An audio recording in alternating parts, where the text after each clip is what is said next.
Ladies and gentlemen, my name is Alex Collier. I want to thank you all very much for coming. This is a very, very special treat for me. I love these small, intimate settings here, these living room type of things, because I'm very comfortable, and when I'm definitely in my element, I like to talk, okay? And I'm definitely in the mood for a talk fest, as they used to say. The information that I shared this morning, I'm going to go over again briefly because I went through it so quickly and some of you weren't there. But essentially what we're going to be doing is we're going to be talking about the 22 races. And the book that will be ready this spring is going to be called Defending Sacred Ground 2, ET22. Okay? I've been wanting to do this book for 10 years, and now it's time to do it. And the reason it's time is that there's so much going on in our solar system that we all need a scorecard. And I just hope to be able to share the knowledge that's been shared with me as to who these beings are and how they relate specifically to Earth, to us. In a nutshell, we are a composite of a lot of different races, 22 to be exact. It is a physiological fact that there are 22 different body types on the planet. And that is the result of the extraterrestrial races. I cannot share everything that I have in 2 hours because I am sharing the stage tonight with Mike Russ. But I will be around, okay? I'm definitely going to be available. And the information, every couple of weeks, you check the website, the information is going to be put on the website. Okay, so you will have it as soon as it's done and it's proofed and edited. All right? There'll be a hardcover or a bound book version of that, but by then you will already have the information. If it's something that you wanted to purchase at that point to give to friends, it'll be available. Okay, but it will be for free nonetheless. Okay. I'm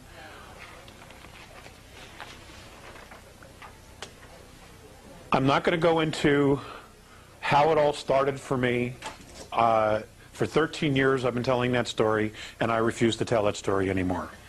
Okay, if you want to know, you can go to the website, www.lettersfromandromeda.com, and all the information's there, including book 1, which you can download for free. I'm doing that for the video, pretty much. Okay. Now, Earth history, we are taught a very, very shallow version of Earth history. We are also taught that we evolved from a single cell, that essentially we were an accident. Okay, all of us are just an accident. And something happened, something really weird, but yet something miraculous happened to a couple of chimpanzees, and ta-da, here we are. Okay? Should it be so simple? In fact, I like the real version much better than the concocted version. Okay? And so what we're going to talk about, what I'm going to start with, is I'm going to start with some of the Earth-taught timelines of history, and I'm going to blow through specific periods and just move it through to prove a point. This will be much more specific in the book. Okay? Earth formation. We're going to start with the Precambrian time, 4.5 billion years ago to 554 million years ago. Earth-taught history. The Earth is forming, along with other planets in the solar system. Earth is being born. Life is awakening. The first tectonic plates are beginning to move. Fungus, plants, animals, and organisms are developing, and the atmosphere is becoming enriched with oxygen. Okay? Extraterrestrial taught history, or I should say Andromedan taught history. An ancient race known as the Founders, who the Andromedans and the Pleiadians believe is an ancient race called the Patal. That's P-A-A-T-A-L. Is on an engineering program whereby environments of planets and terraforming is being done. They're doing this to make make these planets and star solar systems suitable and habitable for organisms and for life, rendering ecosystems that are filled with hydrogen, oxygen, methane, and ammonia. Okay, now take ecosystems, one being oxygen, or some being oxygen, some being methane, some being ammonia, and some being hydrogen. Now these are all gases. For the introduction and colonization of microorganisms, nanites, and all types of life forms. Self-replicating machinery and the bombardment by comets and planetoids to change the rotation and the chemistry of the planets. We'll get to the self-replicating machinery here in a little bit. The practice and engineering of removing moons to alter a planet's rotation and moving planets closer and further from their suns to either decrease or increase radiation received by the planets.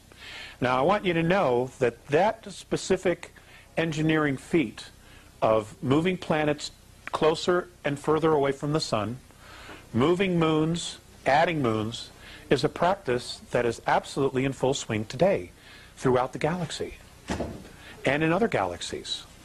Okay? It is solar system building. This happens a lot. There are races, even the Andromedans, are capable of creating a solar system. Okay?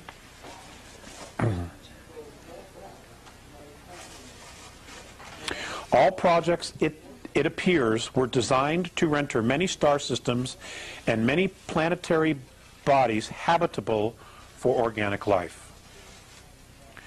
Small machines have been discovered that were built so long ago that no one really knows for sure who built them.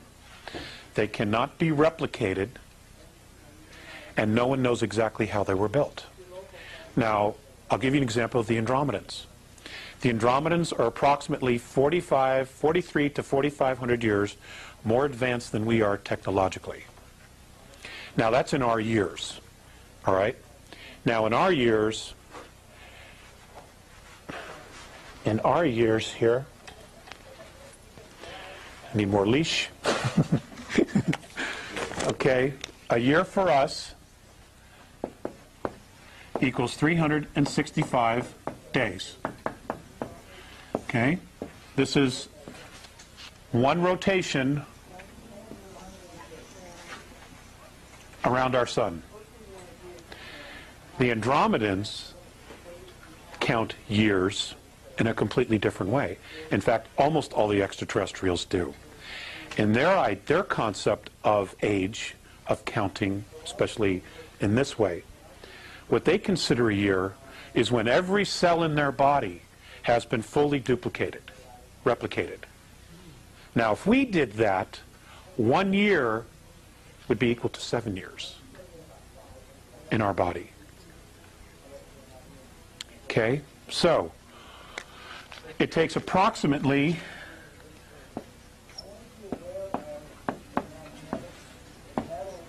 34 years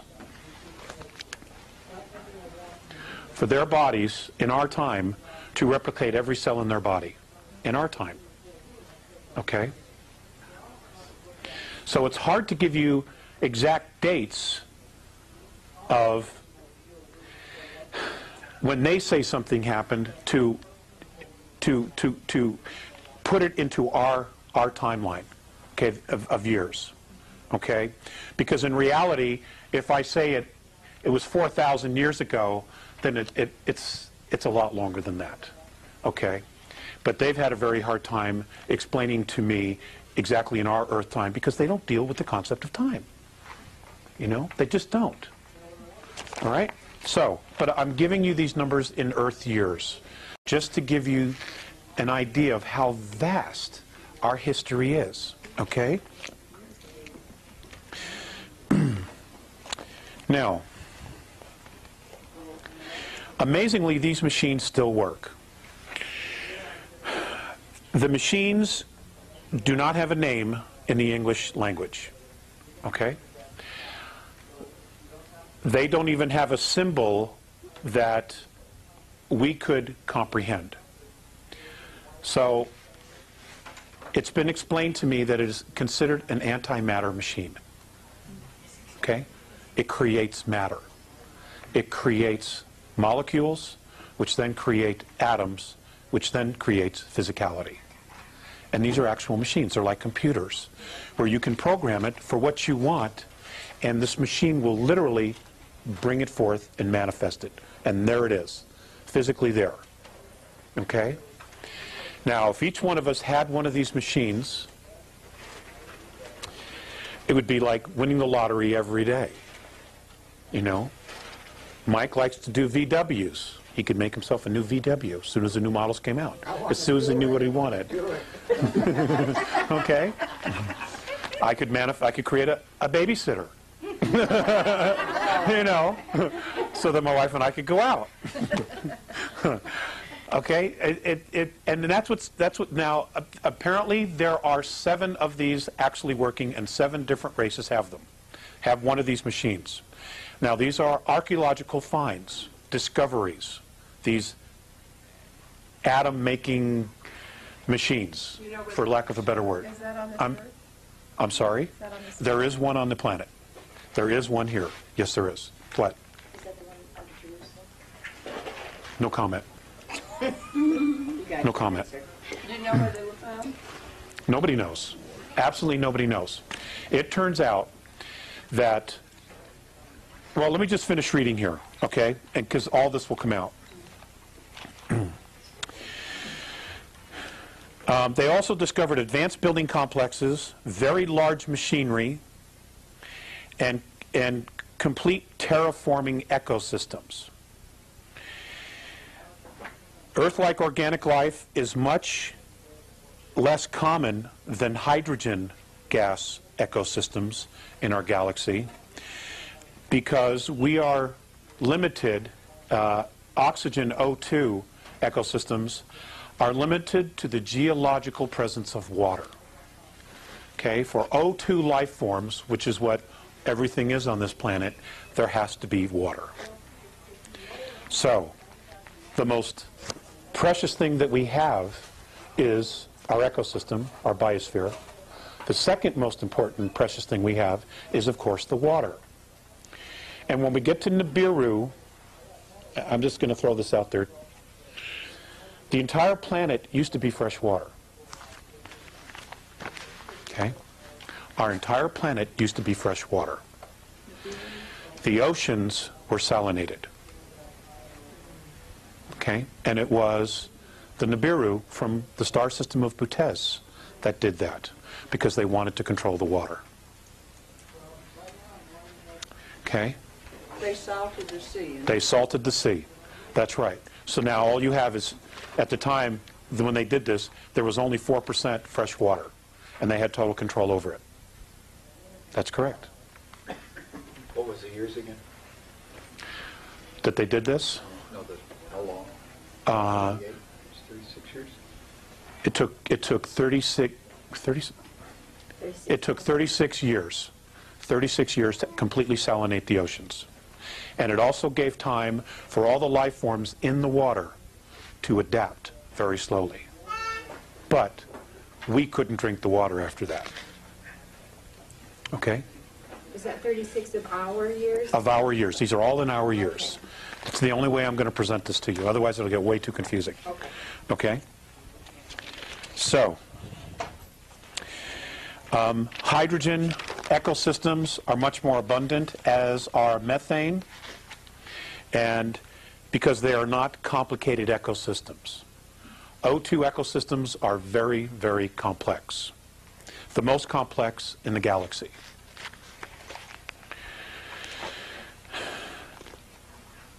Archaeological evidence, records, and legends point to the founders, quote unquote, the Patal, as the creators and caretakers of this galaxy.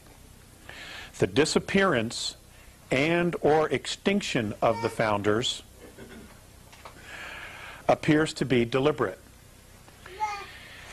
And what that means is, and how it's been explained to me, when they use, we all know what disappearance means, but to the Andromedans, when they refer to extinction, if there is no physical record of them on third density, they're extinct on third density. That doesn't mean that they're gone. It could be that they evolved or ascended to a higher frequency, or they dropped down to a higher frequency to create third density, and when they were done, they left. But they are extinct on third density. Okay? See, in sharing this information, this particular information that I'll be sharing in the next year, it's important to stretch yourselves to try to think holographically here, okay? Because there are so many implications to this information, and it's difficult to try to express that because the English language is so limiting, you know, to try to give you a concept about how this was all done. When the Patal apparently left, according to the archaeological record, other life forms, sentient life forms, reptilian, human, plasmic, methane life forms, all begin to appear and do appear in our galaxy in full form. Okay, now just think about that. They appear in full form. That means that they came from someplace else, or they were brought from someplace else. There was no millions and millions of years worth of evolution into this. Okay? And this is the same problem that our archaeologists have on planet Earth. Okay? They keep espousing evolution, but there's just no proof of the evolution in the geological, archaeological record. There just isn't. Things appear fully formed. Okay? It's amazing stuff. Now, are the Patal archangels? Are the Patal the gods? Nobody knows what they are, which is why they just refer to them as the founders, because they don't know. Okay? They don't know. The Andromedans do say that there is a creator. They, in their belief systems, in their traditions, say that it does not carry a dominant male frequency. In their opinion, it carries a dominant female frequency. Okay? So, in their opinion, and I'm telling you, they're real men. You know, the creator is a goddess. Okay? Does exist. Okay, so we blew through that. The Paleozoic era, 554 million years ago to 245 million years ago. A dramatic explosion of diverse, multi-celled animals. Well, they put that because suddenly everything is there. It's in the geological record. They don't know how it got there, where it came from, but it's there. So they just say, well, it just exploded. There it is. All these different things show up out of nowhere. Species appear with all living animals, almost all living animals and species appear within a few million years. Again, there's no evolutionary process here. They just begin to see them in the archaeological record. And each consisting on different parts of our modern continents. Now, at the time that this was happening, the North and South Pole were different. Okay, the planet was literally laying on its side. It had already had a pole shift, one of its many pole shifts. Okay, which is where the physical North and South Pole rotate, usually following a magnetic pole shift if it's done on its own. If it doesn't do it on its own, that is because a planetoid or an asteroid hit the planet, made it roll, and then what happens is the magnetic poles will either correct it over time and make the planet rotate back, or the magnetic poles will follow. Okay? I do not understand the mechanics of that. The west coast of North America ran east and west along the equator. Africa was the South Pole. Okay? Suddenly, during this period, 245 million years ago, 90% of all marine and animal life becomes extinct. Okay? Animal life. Not plant and fauna. Okay? Marine and animal life. Now, you would think that if something really dramatic happened, that everything would be affected. But that's not what happened. Okay? It was mammal and animal life. Okay. The same period, 544 million to 245 million, the ET history, the Andromedan ET history. Races in the solar system begin to develop space travel.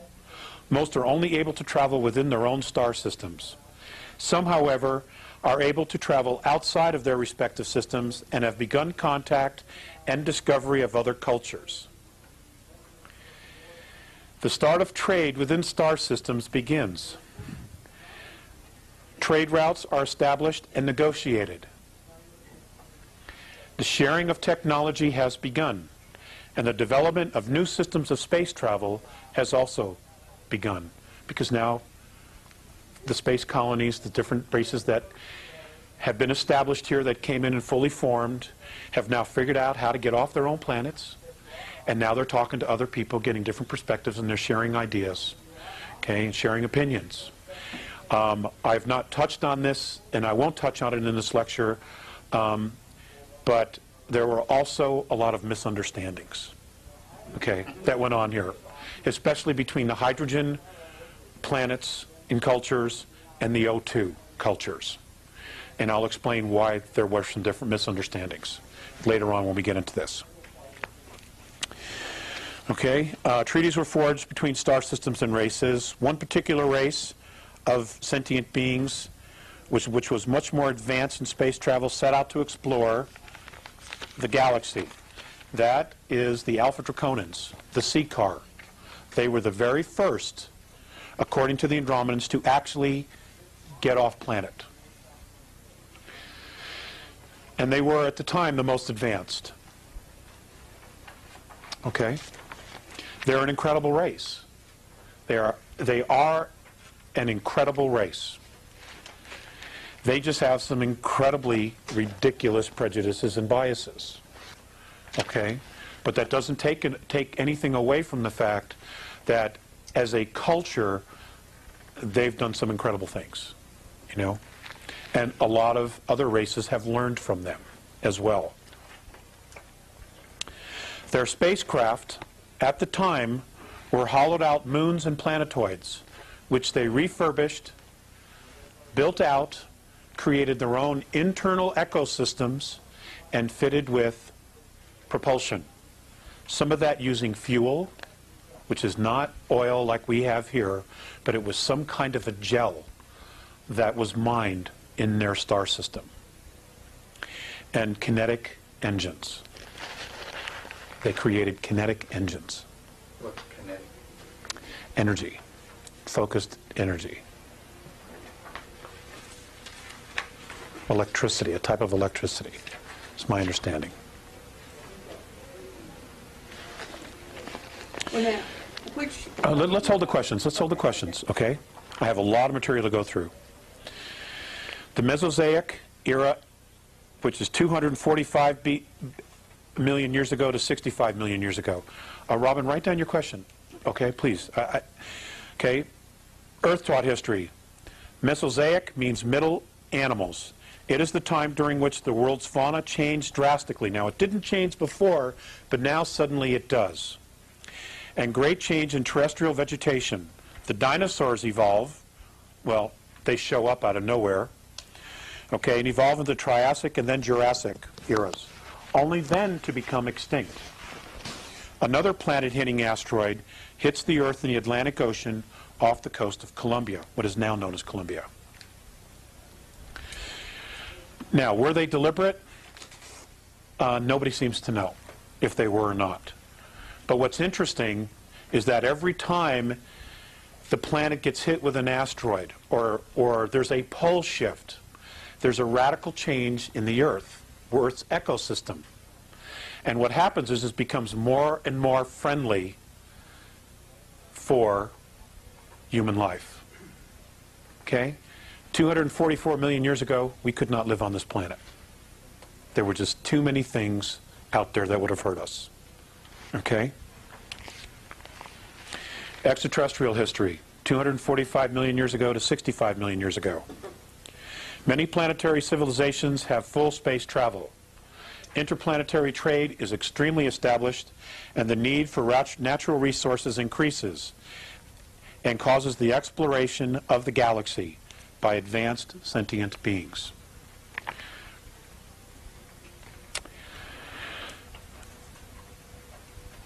Space travel has been in progress and trade for over 17 million Earth years at this point. Okay? 17 million years. Look at what we have accomplished in 4,000 years. Okay? Look what we've accomplished in 4,000 years. Okay? And we know we've been held back, and we also know that there's technology that's been hidden from us. Okay? So, the most well-established star races are the Sea Car of Alpha Draconis, or Draco, the Orion star civilizations, and the Lyra Vega star system. Colonization is in full swing. Many planetary alliances set up rules of colonization and are now reaching further and further out into the galaxy. So here, 245 million years ago, our star brothers, okay, our ancestors, because we're the sum total of 22 of these races, our ancestors already had space travel, and they were already setting up rules of colonization amongst themselves. Okay? That's just amazing to me. The discovery of space highways. Space highways are what our scientists theorize to exist as wormholes. Okay? They're space highways. The discovery of these is made during this period. To date, 17 have been discovered in our galaxy alone. 17 wormholes. Okay, and for those who don't know what we're talking about, this is our galaxy, the little dots of the stars, and what you have are tunnels that go to different parts of the galaxy. Just to give you a little example. And it's believed, or our scientists theorize, that if you can tap into one, you're on the other end of the galaxy in almost no time, in a blink. Or like the movie Stargate. Okay? That's the idea. Several of these connect to other galaxies. Okay, so, and we all have to assume that at least one of those connecting tunnels would be to the Andromedan galaxy, okay, which is over here. So you've got a hole here. Okay, now you have a way to get there in like 0 time or incredibly fast, so that it's not a situation where you get in your rocket and by the time you get to your destination, everybody's dead because of old age and everything else. Okay? Because the galaxy is huge and it's expanding all the time. Okay. But as the galaxy expanded, many of these tubes of focused time, that's the Andromedan perspective of what a wormhole is. Tubes of focused time. I cannot explain it to you any more than that. Okay? Because I do have some notes that are still stored away in a storage unit in another state where they have had to be put for safety, and I've not gotten them yet. Okay? In fact, there's 3 boxes of notes. It does not even go there. Okay?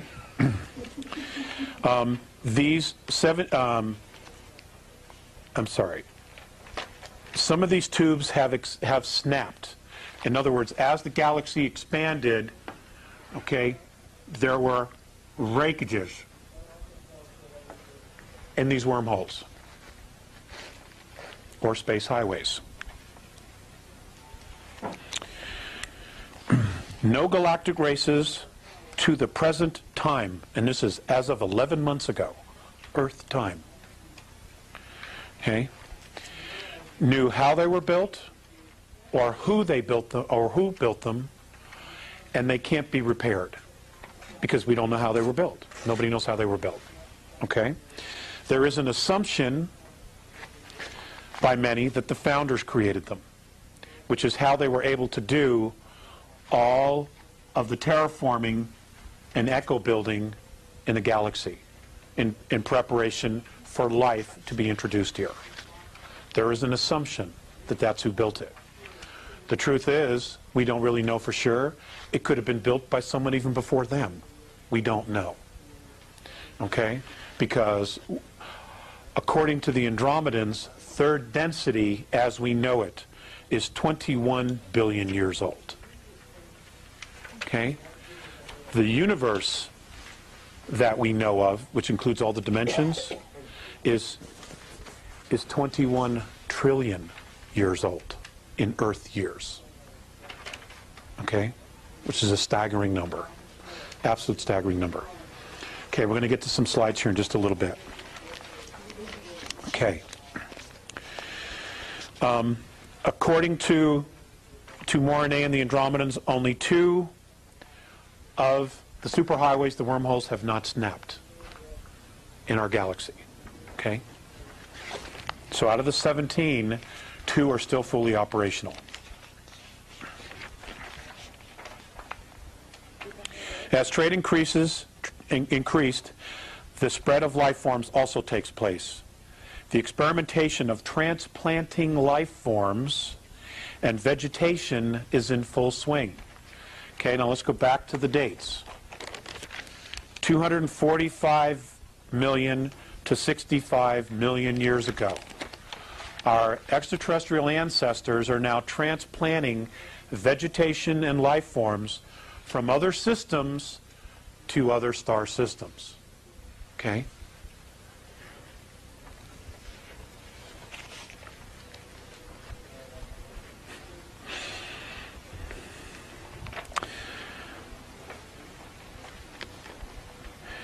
The transplanting of life forms is only with life that has potential. Now, what their actual definition of that potential is, I can't tell you because I don't know. But according to Morine, this potential can only develop in complex ecologies. And by far, the most complex ecology or ecosystem in the galaxy is O2, oxygen-based, which is what we are. Truly complex ecosystems only occur in a relatively small number of planets in the galaxy. Now that might be, several billion planets, but when you take into account, how many suns and how many actual star systems we have, it is in fact a small amount. Even though to us, we would say, my God, there's 200 billion Earths out there. I mean, that's a staggering number to us. But in the big scope of things, it's actually a very small amount because the hydrogen ecosystems by far outweigh all the others. Okay?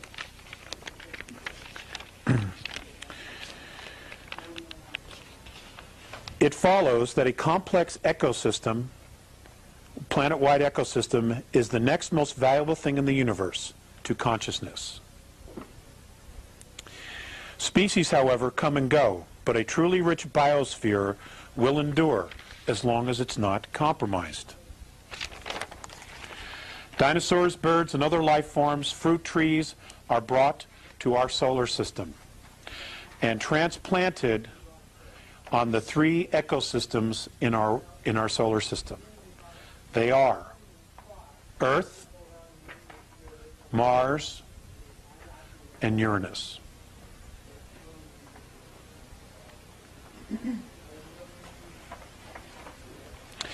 All developed extraterrestrial races have already impressed on their civilizations that conservation of biospheres was and is simply a necessity. Okay? This is 245 million to 65 million years ago. Okay? They were already teaching their children about conservation of the ecosystem. Okay.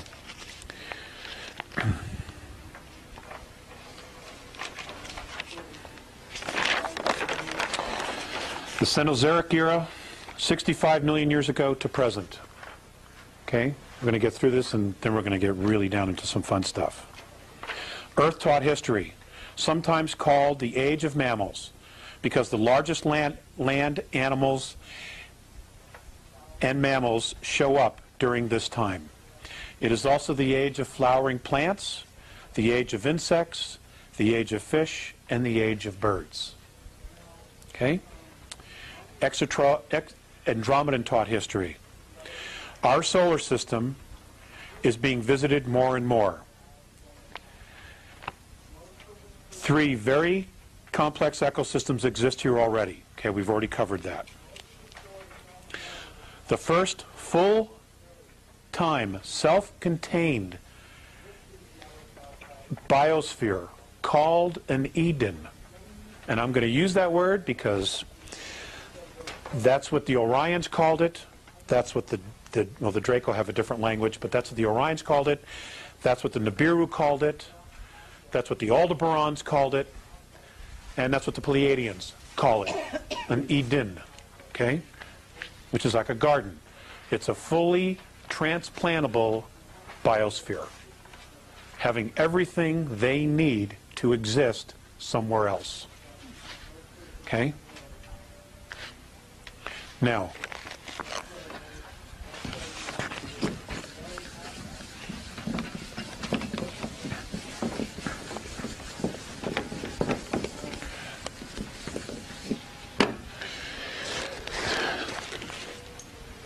we do not really appreciate how smart our ancestors are, okay? Because they don't always travel in very large spacecraft. But what they have learned to do is travel light and make sure that whatever it is that they need, they have or they can grow. Now, virtually every mothership has an internal ecosphere, every one. Now, we see the scout craft, we see the 4, the 5, the 100-mile craft. The 100-mile may have some kind of an ecosphere inside of it because it has a crew. That crew needs to eat, okay? So they will create a park-like setting, an ecosphere, inside those spacecraft. Most of the craft that have hit the Earth are just little scout ships, okay? If a 100-mile mothership hit the Earth, we'd have a pole shift, and everybody would know about it, okay? But the very large ships, and I'll give you the example of the Andromedan motherships. They're complete spheres, and on the inside, they are complete worlds unto themselves. In the center of these crafts, and they may have as many as 3, they will have ecosystems, parks, as big as 21 miles long. The one that I saw was 21 miles from one end to the other. For me, and it was 900 miles. Okay?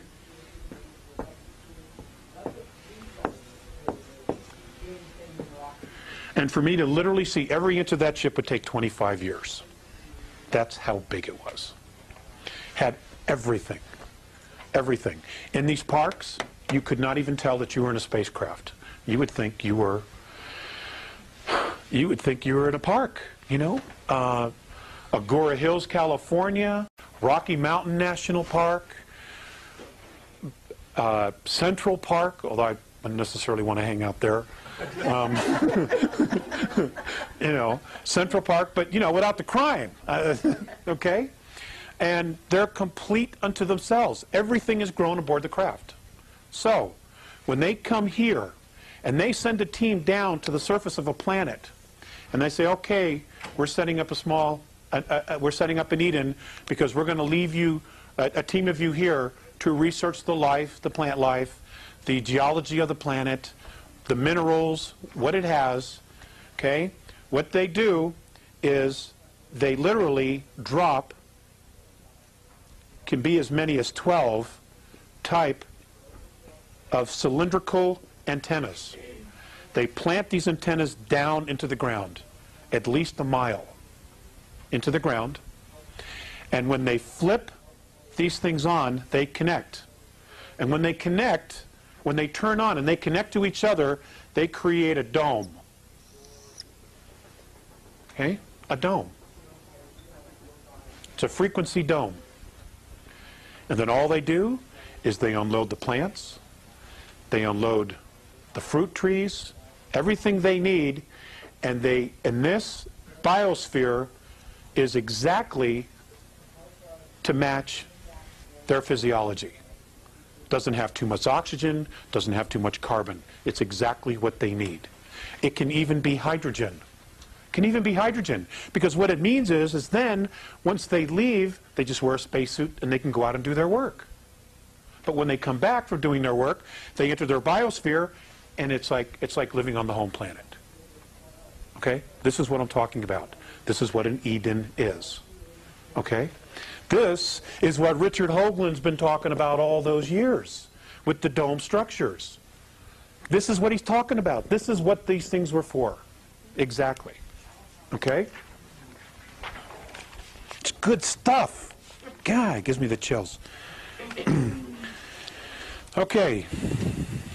The very first one was founded in North America, what is now North America.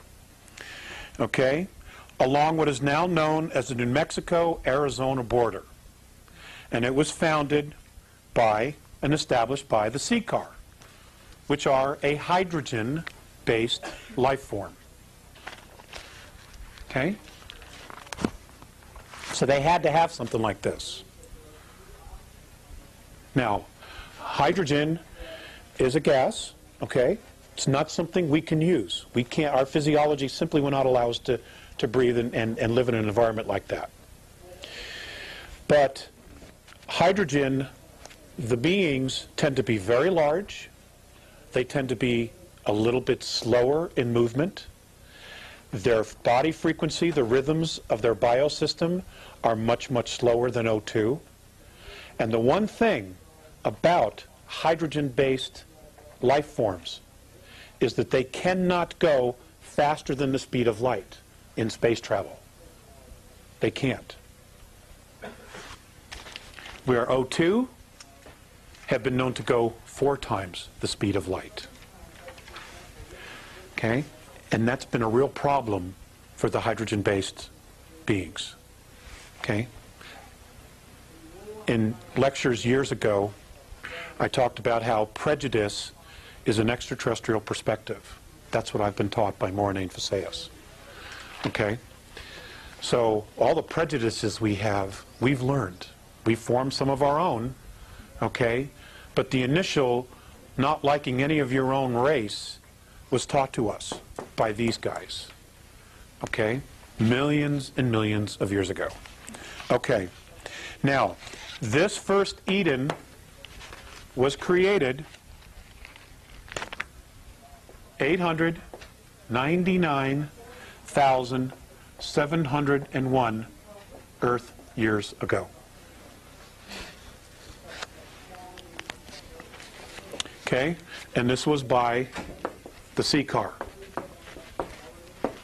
in New Mexico, Arizona border.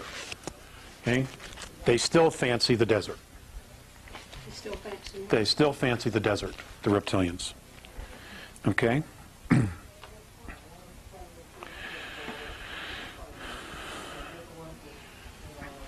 This biosphere was first inhabited by caste. Now, the reptilian civilization is 3 castes, is a caste system. Okay, it's a monarchy, but it's also a caste system. and you will find that it is stunningly similar to those in England, okay, in Europe, where you have royalty. Okay, you have the officer class, which is your dukes, your earls, okay, and then you have your peasants who do all the dirty work, literally do all the work, okay? It's exactly like that.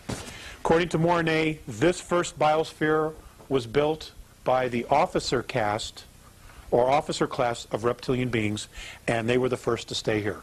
It was not actual royalty, okay?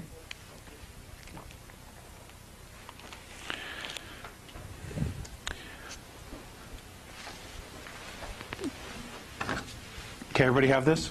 Okay. Several thousand years later,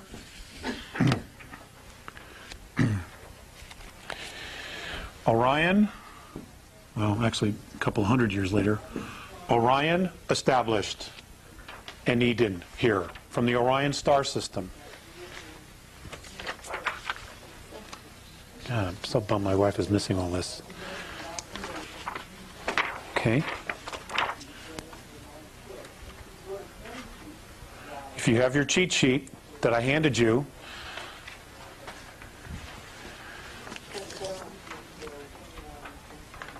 huh? Oh, yes, I'm sorry. Good. Thank you, Mike. Okay.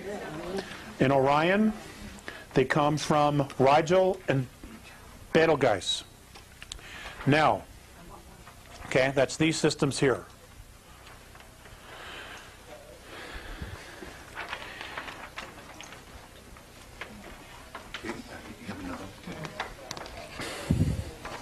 Okay, I'm glad I brought extra. Now, Rigel, the star we call Rigel, the Orions, their name for this planet, for this star system, is Cyclopesis. In their tongue, it is called Cyclopesis. And whenever they go to a formal function of a galactic event, where there are other star races there, and we'll talk about, we will get to that, the proper way that they introduce themselves, and this is what the Andromedans do, and apparently it's tradition, and it was done, and everyone, whether they're enemies or not, have agreed to these specific introduction traditions so that there's no misunderstandings. Okay? So they've created traditions, and everybody does it, no matter what. This is what they do. You introduce yourself, you give them your full name, any rank or office, and the star system that you're from. So, Alex Collier, father, because I don't have a rank or an office, okay? Sol system, Terra 3. That's how I would properly introduce myself, so that whoever it is that I'm introducing myself to knows who I am and where I'm from. Now, if you're an extraterrestrial, you're all talking, most of them are telepathic. So therefore, they're giving the same information, but as they're giving the information, they're also flashing star maps because that's what's in their head, you know, and the other races immediately acknowledge that because they get all that, okay? Okay, Orion established their first Eden in what is now called, I'm going to write this down for you, Uramani, China. The date, 763,132 years ago.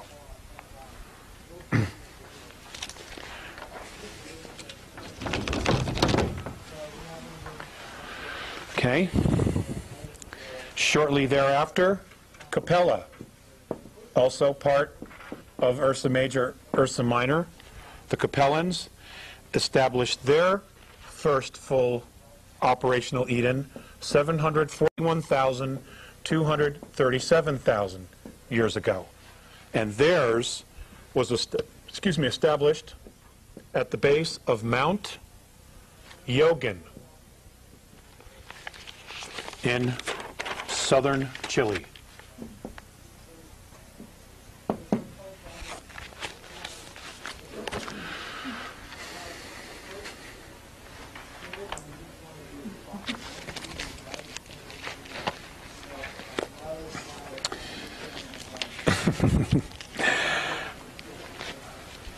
Next are the vegans. Now this is not a plant-eating race. I just want to explain that. Okay, they're from Vega. They're also known to us as the Lyrans, who are literally our human ancestors. Okay, they established their first colony 701,655,000 years ago in North Africa, along what is now known today as the Libyan and Niger border. Okay? And I want you to know that on an archaeological perspective, from what I've been told, there in Ethiopia, there are absolute amazing things yet to be dug up there that have been left behind, that, you know, the cavemen did not build. Okay? Okay. Next, we have the Cassiopeans. Cassiopeans, 604,003 years ago. This is an entirely insexual sentient race. That's Algeria, North Africa.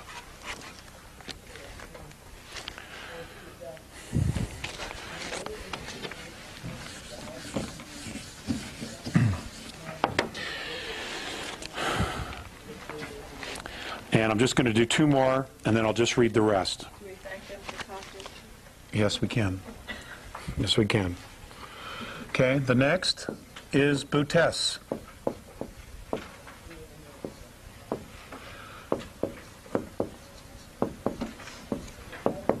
Nibiru, we know them today.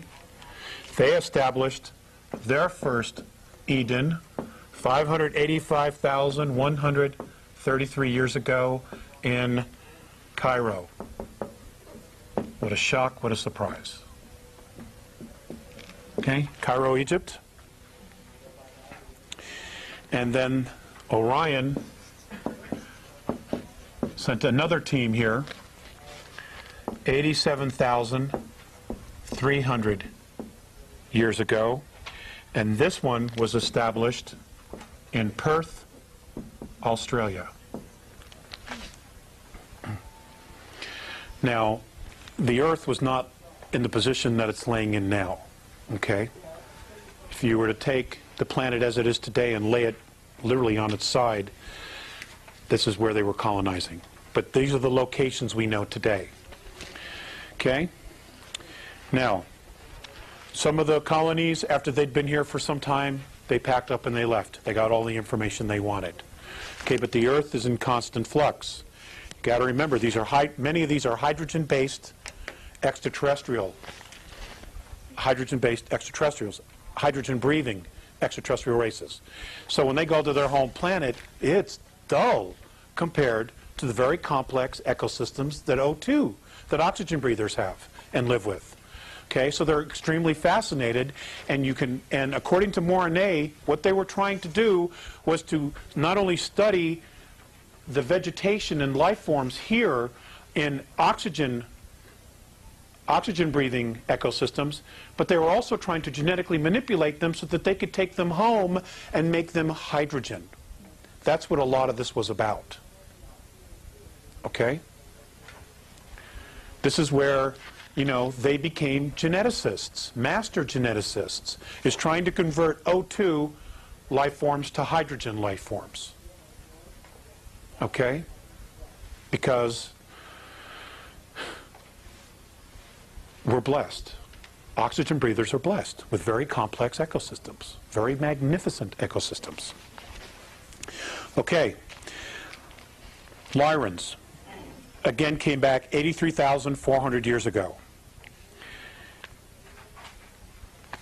Has anybody ever been to Basque country? To the Basque? Right. Their language, nobody knows their language, where it came from. It's an ancient Lyran tongue that has survived. It's extraterrestrial. In fact, all of them are. But that one is really still close to the original tongue. Okay? Orion came back again 73,414 years to Mount Neblina on the border of Venezuela and Brazil. Now, 71,933 BC, Lemuria is founded as a collective colony. Many of these races decide, okay, let's just pool our resources. And they move their Edens to a continent in the Pacific. Those star nations were the Lyrans, this is who founded Lemuria, Sirius A,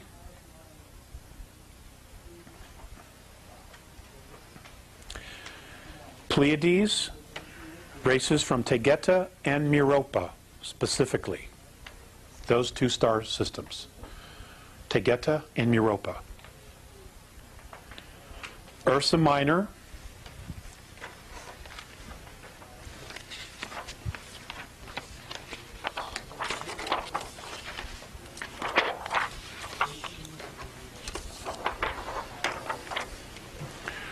okay, this is the Lyran star system. You have your cheat sheet, okay? It tells you where the races were from.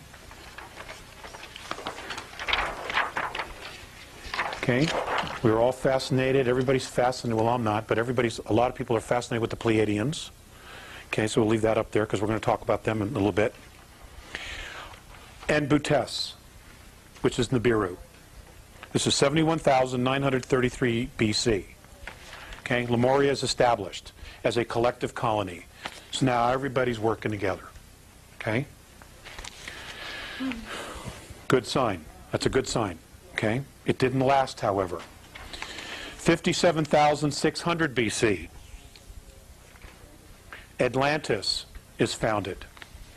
Now, somewhere between the establishment of Lemuria and the establishment of Atlantis, the Pleiadians get pissed off and they leave.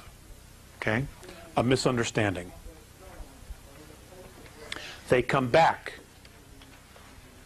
They come back to the star system. And Atlantis is founded 57,600 BC. It's the Pleiadians again, the Nibiru, Antarians, the Hyades,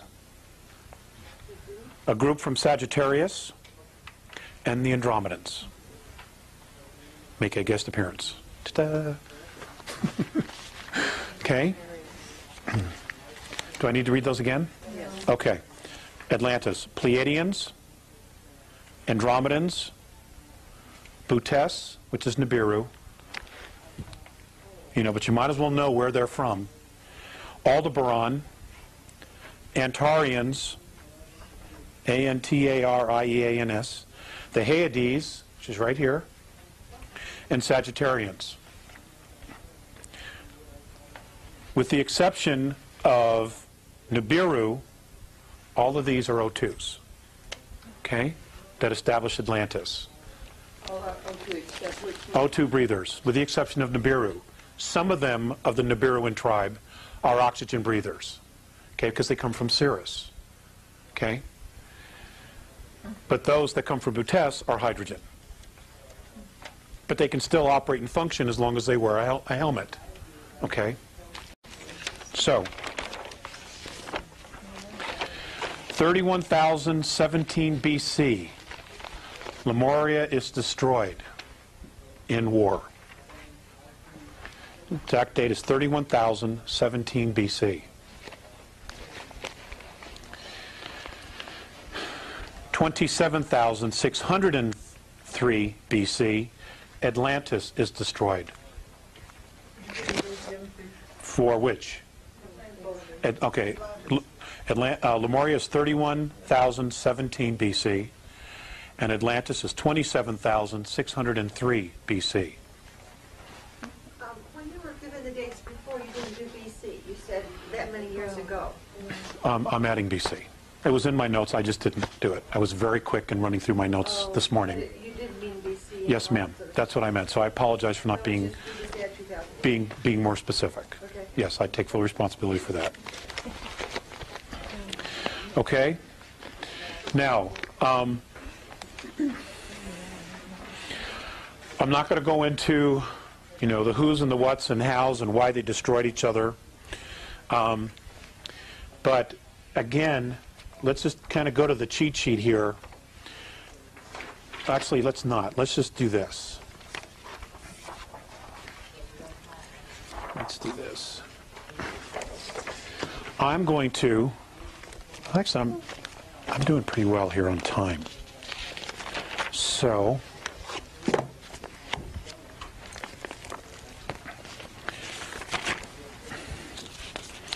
let's talk about the races. Okay?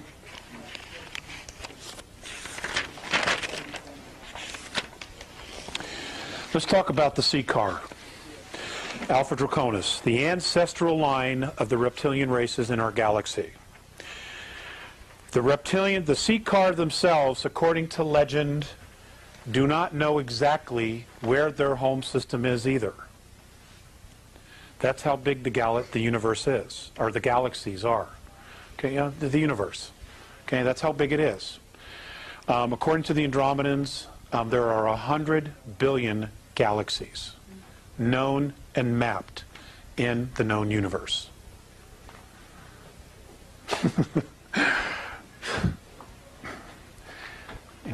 Now if we can get a 7-Eleven franchises in just one of those in each galaxy, we'd have it made, or a coffee shop, even better. Legally addictive stimulants. Let's just do that. Yes. Okay. I'm just going to give you some things about each of the races, or several of the races anyway. Okay, because I want to take a break in just a little bit, and I want to finish up. I want to take some questions, and then Mikey's going to do some sharing. Mike Russ. Okay, the sea car. An absolute amazing race. The oldest known reptilian race in our galaxy. They are, in fact, the only genetic line of their kind that is not extinct. Now, when we talk about that's extinct, they have found remnants of others that came after but were extinct. Most of the reptilian civilizations that we know of today, in Butes, Orion, Capella, the ones that are on the list here that I've given you. Okay?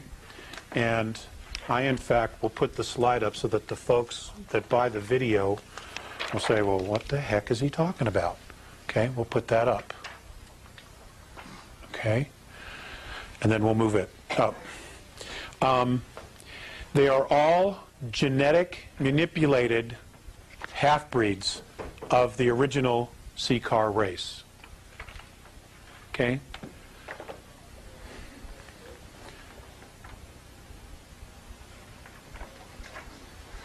Okay? So, just so that you understand that. They stand 18 to 25 feet tall and can weigh up to 2,500 pounds. They're like Tyrannosaurus rexes. They're monsters. Up to 2,500 pounds. They have black, leathery brown scaled bellies. They have multiple abdomens. They have whiskers along their chin and jawline. They had a mating claw and multiple tongues. I'm going to give you some very specific information. A mating claw. What does that mean?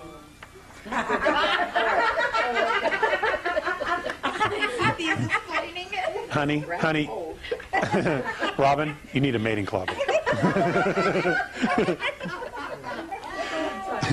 Well, we'll find somebody that's got a mating club. And multiple tongues.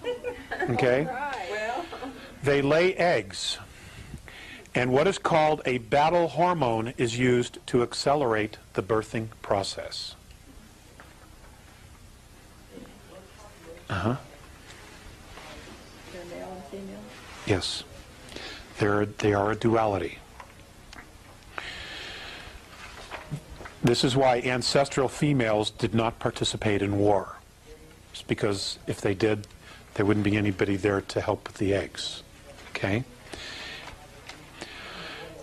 They also have to be there to secrete this hormone. Okay? I'm only sharing with you what I know about them, okay? I'm sure there's a lot of questions. Okay. Did not participate in war. Stronger young females were expected to defeat and kill older and weaker leaders in ritual combat. The Seeker race is ruled and managed by genetic lines, genetic lineage. And genetic lineage always follows the mother, because you always know who the mother is. You don't always know who the father is. Okay? So, you know, in that particular line, the gals have all the say. Ruled by a monarchy of a queen genetic lineage, they are one of the most powerful races in the galaxy. They have some of the greatest military might that has ever been seen in the galaxy. And most of the clan members are zealots and will do anything for the glory of their clans, of their lineage.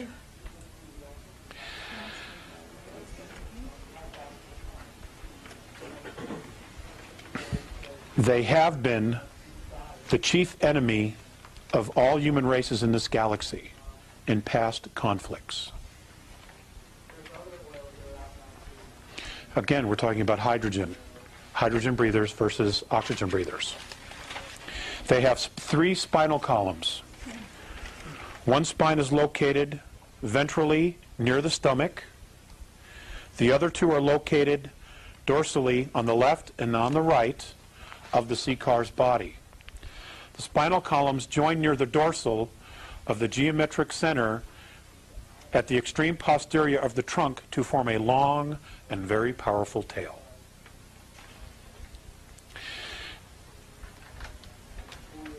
Inside of the hands or claws of the Seeker are jelly-like sacs that excrete various hormones and substances when the Seeker is aroused, either for sex or for battle. The primary purpose of these enzymes is to initiate encrusting of sperm.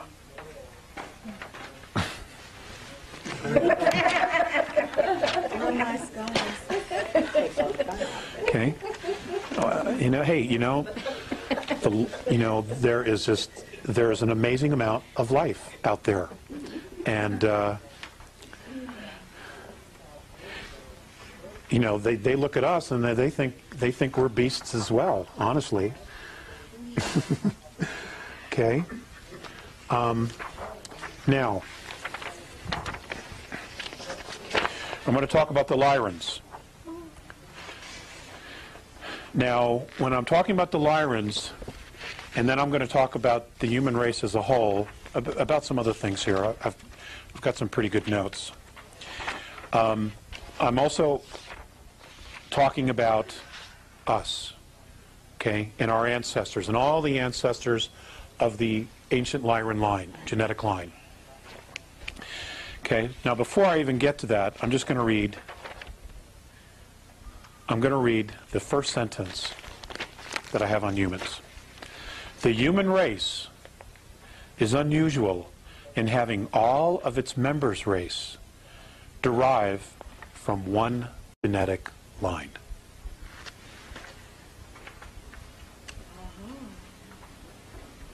Okay?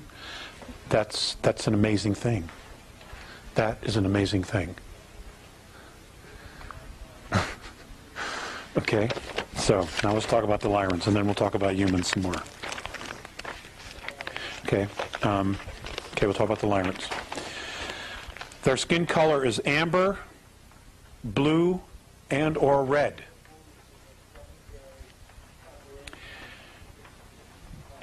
The color of the stars in their planetary systems is what caused their skin tint to change. Okay, depending upon the frequency and the UV ultraviolet scale of their stars. Okay?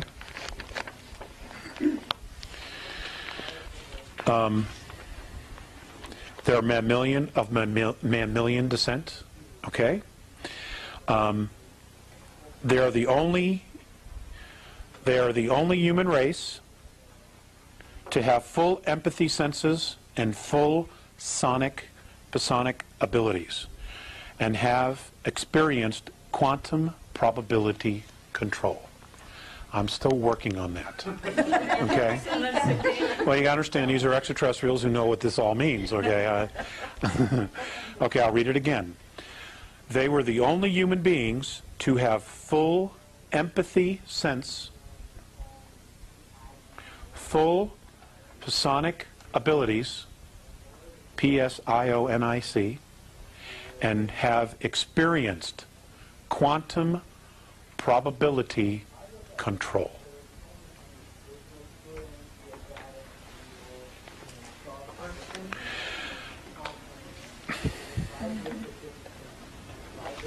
Okay. They are also considered today a retired race that has very little intercourse with other main civilizations. In the past, on Earth,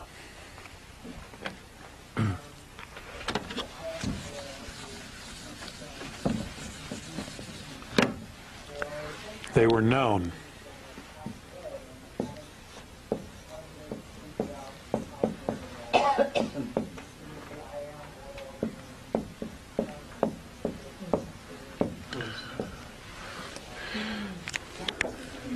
Yes, that's what they were known as. I can't read your writing, I'm sorry. Oh, I'm sorry.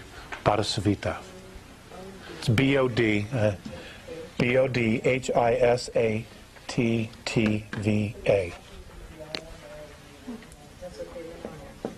Yep.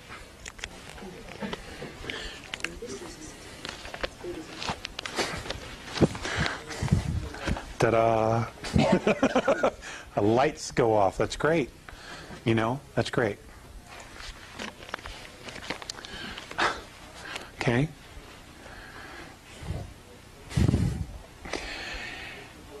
They have been known to monitor and provide guidance for some planetary systems. Some planetary systems today see them as their protectors and guides. They're worshipped, in other words. What's interesting is that the Lyrans prefer to live on ringed worlds. They just have a preference for living on ringed worlds. And on the Andromedan Council, they are known as an elder race, which carries great prestige on the Council.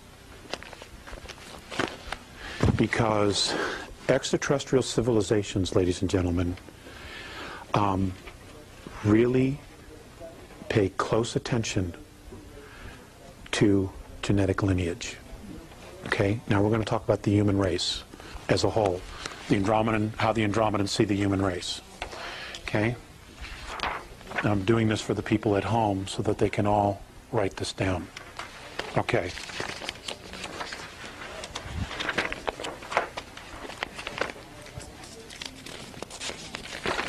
Some of this will be a little bit familiar because I've touched on it, but we're going to talk about it again. The human race is unusual in having all of its member races derive from one genetic line. This accounts for the remarkable casual interactions of the great human civilizations. But for better or for worse, human galactic civilizations, even if they compose a single clan, have diverse evolutionary histories.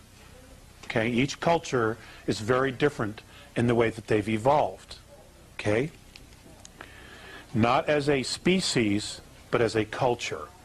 Okay? I want to be specific to that. And misunderstandings and conflicts have occurred. Traditions exist to minimize the likelihood of misunderstandings and to lessen the negative consequences of any miscommunications that might occur. So they put in place, they were sentient enough to know that they needed to put things in place to try to minimize human versus human war. Okay? Well, not on this planet. No, it didn't. You know, and I think they're still working on it. Okay? In addition, the behavior of individuals does reflect on the species and the clan. Okay, now this is an Andromedan race, an Andromedan human race, sharing this with us. Okay? That individuals, the actions of individuals of those races, does reflect on the entire clan. Okay? None are faulted for polite or proper behavior. Informality is always at risk of being misconstrued or miscommunicated. The traditions of human interaction were developed by the ancestors over the ages. When an elder race insists that a new civilization observe traditions. Okay? An example. The Andromedans come down, they introduce themselves, they say, okay, boys, it's time to go to the show. Okay? It's time to go to the show. What happens is, in the show being the Andromedan Council, we are being asked to be invited to the Andromedan Council. What they will do is they will teach us the tradition, the proper way of introducing yourself, of acting before all these other civilizations. Because you will be misinterpreted if you walked in, hey, old man, what's happening? You know, it'd be completely misunderstood. Okay?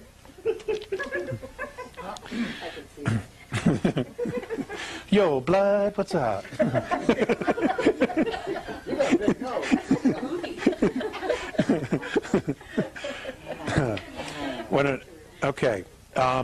That a young civilization observe traditions. It helps the young races build a culture that will function well in galactic civilization, as well as help guarantee that this young race will become a virtuous and productive member of the Galactic Commonwealth. That's exactly Mornay's verbiage. I took it word for word. The Galactic Commonwealth. Okay? It is important that all humans be as polite as possible. This helps both the young and the old cultures, because many old are socio-biologically dependent on ritual. They have become so conditioned that this is just the way you do it. And their civilizations, their traditions are so deeply embedded that they're not going to change. Okay? We have that same situation here on our planet. We do. And can be psychologically disturbed by informal and rude behavior. That's what he says. If the occasion calls for it, apologize, and then speak only when spoken to. Never touch a fellow elder race person unless you are specifically asked to. Now, that leads me to something that I was taught, which I did when I was brought on board, and I met other races. And this is what the Andromedans do when they meet another race, okay? And I was taught to teach this to everyone here, which I've done, so I'm going to do it again. When you have a contact and you're standing before an extraterrestrial or extraterrestrials, you stand, you know, yourself square, you bow, never taking your eyes off of them, and you say, it is the manner and custom when entering my space, that permission be asked. You say it very clearly, because what you are doing is you are declaring your sovereignty and you are declaring your space. All right? Because we are not that well thought of. So it's important to do something like this. You know, you got 10 seconds to make a good first impression. It is the manner and custom when entering my space that permission be asked. Is that done verbally or? Yes, well, we would have to. We would have to do it verbally. They would probably respond telepathically. And if we didn't say that? There's always the possibility that your space will be violated. I mean, they would violate then probably. Well, the Greys would. The Dows would, absolutely. But nobody knows to do that, you know. And besides, they wouldn't approach you that way. They always steal you out of bed, you know, because they're little friggin' cowards. No, I don't have any charge on that. Okay. Physically disturbed and spoken to. Most human galactic races have 3 languages. And these difference markers are formal, informal, and differential. Now, the differential apparently is what's used in a lot of politics, galactic politics, that particular language. The formal is when you are addressing your own race, like State of the Union. It's also when you are talking to elders. If I'm a young person, I'm a young Terran, and I'm addressing an elder of my race, I'm to use the formal. Okay? The informal is informal. Yo, blood, what's happening? Okay? Okay. The informal marker is not used ever in public. Always ask if both parties are comfortable with the informal language. So I would have to say, Mike, do you mind if I talk trash? And Mike would have to say, sure, man, talk trash. Okay, and then we're both agreed and I can talk trash. It's probably a bad example, but okay. The informal marker is always used, the formal marker is always used in public, because you always want to regard your partner in conversation as worthy of respect.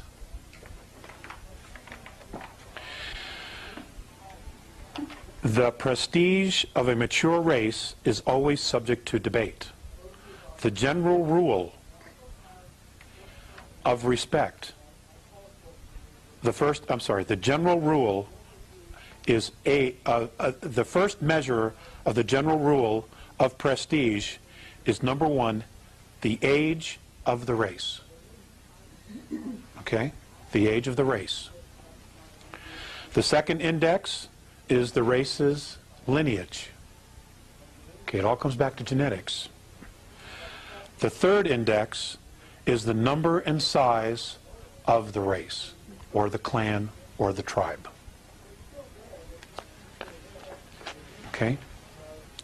In standard introductions, always include identification by full name, species name, any irrelevant titles, and your home planetary system. Which is the clan? Yes, which is the clan. Okay. Name, rank, and Serial number. Name, rank, species name, and planetary system. did you say we're Earth, Terra 3? Earth, Terra 3. Or Sol, S-O-L, Terra 3. Because our star is known as Sol. We are Terra, which is third planet. Okay. Third rock from the sun. Now, if you were in Mars, you would say Sol, Terra 4. Okay? Okay. Okay, we covered that. I'm going to talk about the Greys. The Dows. D-O-W is how the Andromedans refer to them. You guys want to take a 5-minute break? Want to take 5 minutes? Okay, and then we'll come back and we'll continue. Are you guys enjoying this? Absolutely. Okay, great. I don't like it. Okay, well, you're not getting your money back. Okay, cool. We're going to take a break. Joe? Yes. Now, the question was, we're going to talk about the Dows. The Dows are the reticulans, number 7 on your list. Okay, let me change this. DOWS, exactly right. Like Dow Chemical Company, that's exactly right. Okay. Okay, for those of you at home watching the video, okay, the Andromedan word for this particular race, when tweaked and converted into English, is Dows. Okay, they're known as the Dows. Militant race, known to be very hostile to humans. Humans have never been able to successfully negotiate with the Dows. Okay? I'm sure that our military wished they knew about this in the 50s. Okay? Because, you know, they made agreements, they signed treaties, and the Dows have never kept one of them, but they're so technologically advanced that we're having a hell of a time getting rid of them. Okay? When you say human, you don't mean just on this earth. No, no, humans. If it was if Mornay meant specifically Earth, he would have said Terrans. Okay? But apparently everybody's had a lot of problem with them. Okay? They are known in the inner circles as a pain in the ass. Okay? That's informal. That's informal, yes. I'm sorry I didn't ask for permission to be informal. Consider his family. I do, actually. I love the small settings. Most avoid them at all costs. They have little empathy, if any at all, for human races, and believe that unworthy species will one day be exterminated. They have participated in all wars of enforcement. I want you to hold that thought. I want you to write that down. Wars of enforcement. Okay? Because we're going to come to that. We're going to come back to that. But they're hydrogen, right? Yes, they are. The original ones are. Okay? They are, in fact, hydrogen. He was probably wearing some kind of an apparatus. The original, the tall, spindly ones. Yeah. The little ones, you know, the ones that do most of the dirty work, they're, of course, just organic clones. Okay? And they've been, you know, genetically bred to, you know, do the dirty work in O2 atmospheres, biospheres. Okay. They have participated in all the wars of enforcement declared by the reptilian alliances. Now, humans have also had wars of enforcement. Okay? And have been attributed with 3 accidental extinctions in the last 10,000 years. The Dows. Yes, have been implicated, or these 3 accidental extinctions have been attributed to them. Okay? I didn't say humans, extinction of humans. I didn't say that. Okay? Let me read it again. They have been, the Greys, they have participated in all wars of enforcement declared by the reptilian alliances and have been attributed with 3 accidental extinctions in the last 10,000 years. Didn't say who. Okay, so I'm not going to say, yeah, it was humans, because I don't know that. The fact that they exterminated a race is enough for me. Okay?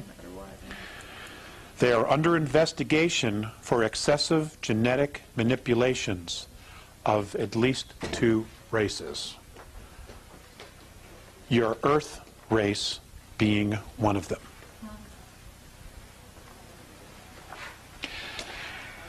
And something else he added as an afterthought is that they do not experience childhood.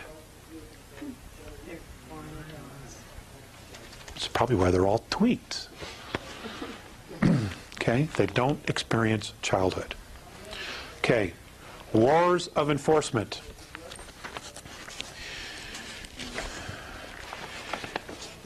In the human race, a war of enforcement is where someone, whether it's a human race or a reptilian race or a hydrogen breather or an oxygen breather or a methane breather or an ammonia breather, if they cross the line and do something so severe, they will literally go to war to enforce a punishment, to enforce something, a restriction. They will do that. What is going to be happening here in our solar system in the next couple of years is being classified as a war of enforcement. Okay? It's not a police action. They're coming in to kick butt because they've crossed the line. And we're not the only star system. You know, there are 21 other star systems that are having the exact same problem that we're having. This is where you talk about them getting kicked out. Yes, that they want all regressive presences off our system, off our planet and the moon. They want them completely out of here. End of story. They want them out of here. Now, if it's true that the moons of Mars, Phobos and Deimos, are no longer in orbit around Mars, and that they are in fact in orbit around Earth, then something really major is about to happen. Well, couldn't they see them? Apparently people do. Apparently people do. People are taking photographs. They are. People are seeing it. I myself have not. You know. But I live too close to Denver, and there's just a lot of city lights. But there are people back east who say they are seeing them, or people in Europe who are seeing them. You know, who said they've seen it. The solar eclipse in Turkey several years ago. European reporters, cameramen, who were taking pictures, got pictures of these two objects, and when they were blown up, they look exactly like Phobos and Deimos, following the moon. Both inhabited? No. Well, yes, they are. Yes, they are. Well, there's both spacecraft. They're both spacecraft. It's a spacecraft. It's an old, hollowed-out planetoid, converted with an ecosphere on the inside and propulsion on the outside. Right, it's a spacecraft. It's an older model. You know, you can find it on any good used spacecraft car lot. I want one. You know, and the Dows. Now, according to Mornay, and this was many years ago, before their alleged re-entry into our atmosphere or gravitational field, Mornay had said that the last time that Phobos, specifically, he didn't mention Deimos, had entered the Earth's atmosphere or gravitational field was when the Great Plague began. Was the plague intended to be a genetic manipulation? The what? Was the plague? It was. It was. There are all kinds of paintings and records of spacecraft flying through space. What's his name? The Gods of Eden, William Bramley. He's got it in his book, right? We talked about that earlier, Robin and I. Where, you know, they talk about starships, spacecraft, something flying through space, dropping spores. Okay? Weeding out. It's a weeding out. And this is the Dow spacecraft? Yes, the Dows. Okay. I want to cover a couple of the things before I get to some of the other races. Dolphins and whales. Okay? I'm going to lighten this up a little bit. Dolphins and whales in our galaxy are honored as sentient animals. They are brilliant philosophers and poets. Philosophers and what? Poets. Oh, really? Okay? And we think they're just big, dumb fish. Well, we know dolphins aren't. We're not sure about whales. Okay? But apparently they're absolutely amazing, amazing mammals. And have the admiration of many of the old races for their beautiful songs and storytelling. They have legendary stories of the whale dream, which is the cetacean race memory. So they tell stories about their lineage, okay, which they call whale dream. If the humans of Earth make extinct these species, they will have no standing in the galaxy. Star Trek. Star Trek. Then this is the only place. And you know, some of these guys, some of these writers, they're clued in. I don't know where they're getting this stuff, but they're totally dialed. Okay, and the same for dolphins. You know, we don't know their language, and it's an extremely sophisticated language. It's more sophisticated than the English language. You know, and it's apparently it's a trinary language, which is why we don't understand it, because we are so one-dimensional in our language. You know. Is this the only place they are, though? No, no. Whales and dolphins originated in Cygnus Alpha. Okay, I got one of those.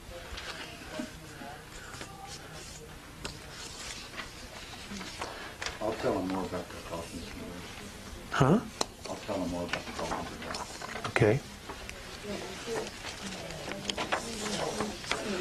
Okay, now if you look on your little cheat sheet.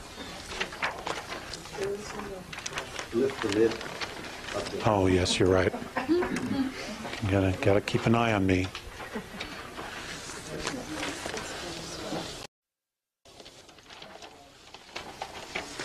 Okay, smaller star systems which orbit around the central suns of Deneb, Sidar, Guinea, and Alberia are where they come from.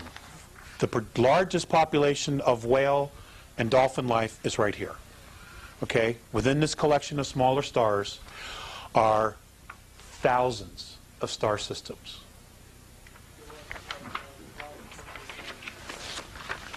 Why were they brought here? For song. Oh, okay. They wanted to migrate. They wanted to explore the worlds. They wanted to add to the whale dream. Okay? And they were brought here millions of years ago, and they are recording. You know, and my understanding is that when they birth the young, they teach them the song. Okay? And the song is the story of the lineage, of their lineage, and the history that they've learned of the home world that they're on. That's the song that they sing. They're singing the song of the story, of the lineage. Okay? And it's, you know, one right after the other. They teach them everything they know. It's amazing. Absolutely amazing. Okay. Okay. Just going to touch on H2 and O2. Hydrogen, the hydrogen life beings were threatened or felt threatened by O2 life forms because O2 life forms have a much faster rhythm.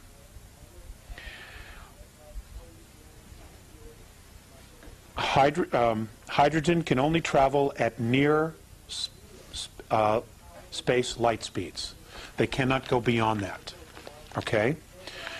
O2s can go much faster, as fast as 4 times the speed of light.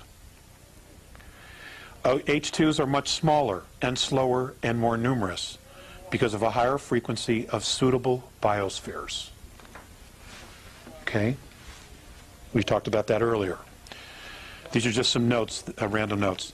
There is trade between the two, between hydrogen and oxygen breathers. But very disastrous wars have been fought between these two civilizations in the past. The Andromedan Council, now I want to preface this again, okay? The Andromedan Council is held in the star system of the constellation of Andromeda. And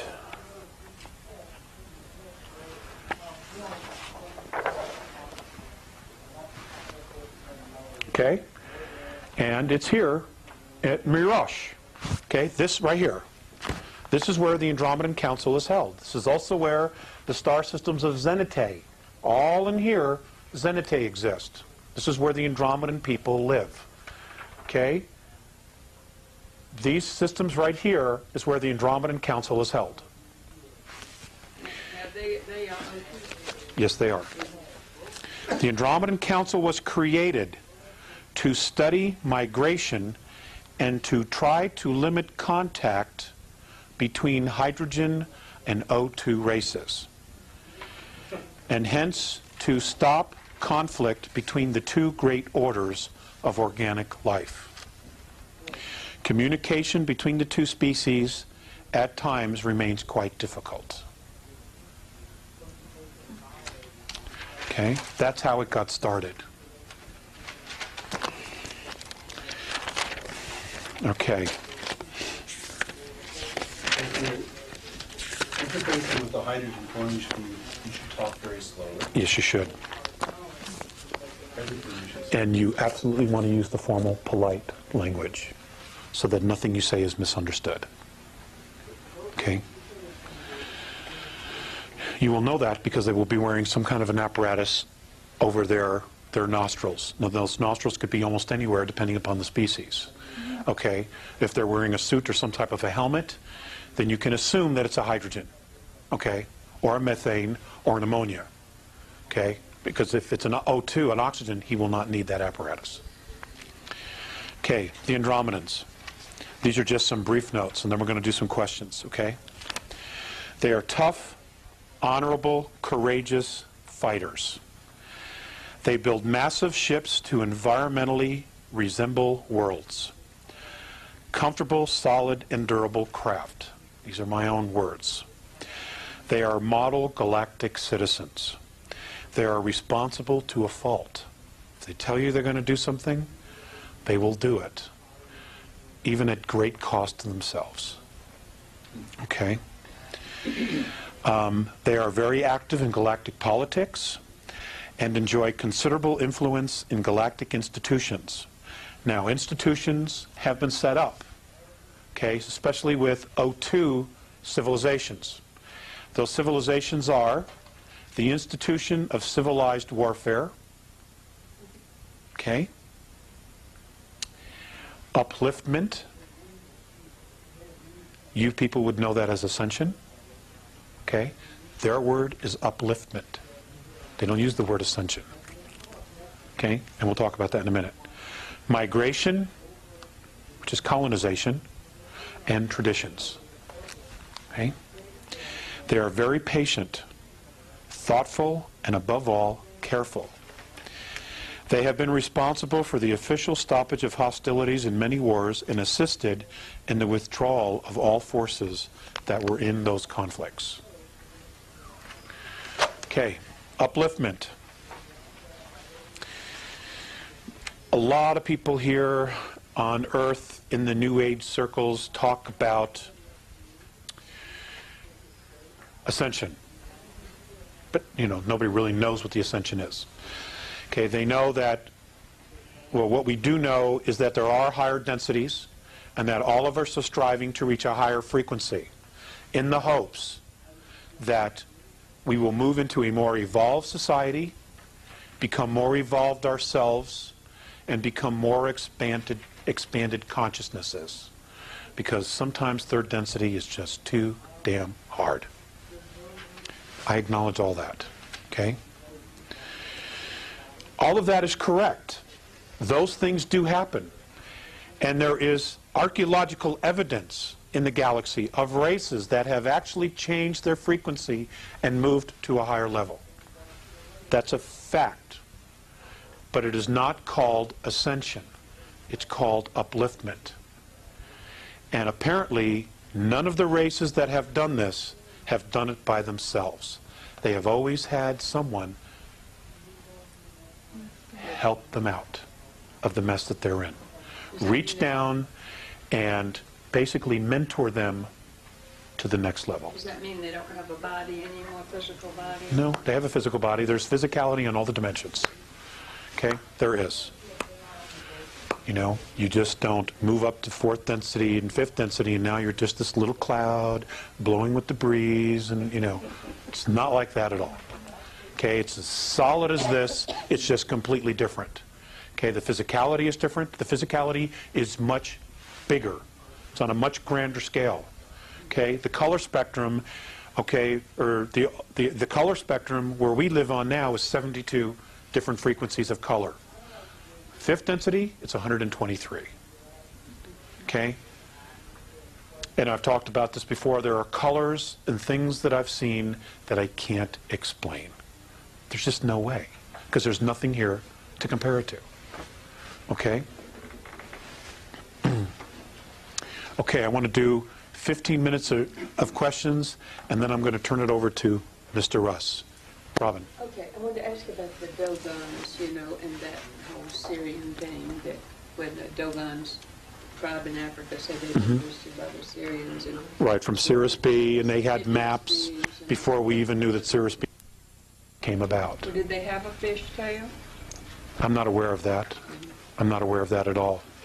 I have an actual fish tail. No. Do we Demi. know, you mentioned upliftment.